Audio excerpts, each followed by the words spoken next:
ആഴിയതിൽ ഓളങ്ങളാൽ വലഞ്ഞിടുമ്പോൾ N പടകിൽ എൻ്റെ പ്രിയൻ യേശുണ്ട്, ചേർന്നിടുമേ ഭവനമതിൽ.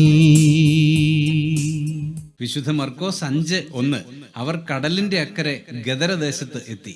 യേശുക്രിസ്തു തന്റെ ശിഷ്യന്മാർക്ക് നൽകിയത് കേവലം തിയറി ക്ലാസുകൾ മാത്രമായിരുന്നില്ല, പ്രത്യുത പ്രാക്ടിക്കൽ സെഷനുകൾ കൂടിയായിരുന്നു. ജീവിതത്തിന്റെ പരുക്കൻ യാഥാർത്ഥ്യങ്ങൾ അവർ എപ്പോഴും അഭിമുഖീകരിക്കേണ്ടതായി വന്നു. ഇപ്പോൾ അവർ നിൽക്കുന്നത് കടലിന്റെ അക്കരെ ഗദരദേശത്താണ്. എന്നാൽ തലേ രാത്രിയിൽ ആർത്തലയ്ക്കുന്ന തിരമാലകൾക്ക് നടുവിലായിരുന്നു അവർ.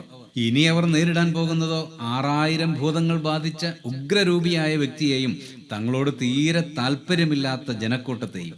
പ്രിയമുള്ളവരെ, നമ്മുടെ ജീവിതവും പലപ്പോഴും ഇങ്ങനെയൊക്കെയാണല്ലോ. എന്നാൽ ഭയപ്പെടേണ്ട, പ്രപഞ്ചനാഥൻ കൂടെയുണ്ട് ഏത് സാഹചര്യത്തിലും. പ്രാർത്ഥിക്കാം. സ്നേഹപിതാവേ, പലപ്പോഴും താങ്ങുവാൻ കഴിയാത്ത പ്രതിസന്ധികൾ അടിയങ്ങൾക്കുണ്ട്. എന്നാൽ ശിഷ്യഗണത്തെ വിജയകരമായി പരിശീലിപ്പിച്ച് അങ്ങ് എപ്പോഴും അടിയങ്ങളെയും നയിക്കണമേ. യേശുക്രിസ്തുവിന്റെ ധന്യനാമത്തിൽ തന്നെ, ആമേൻ.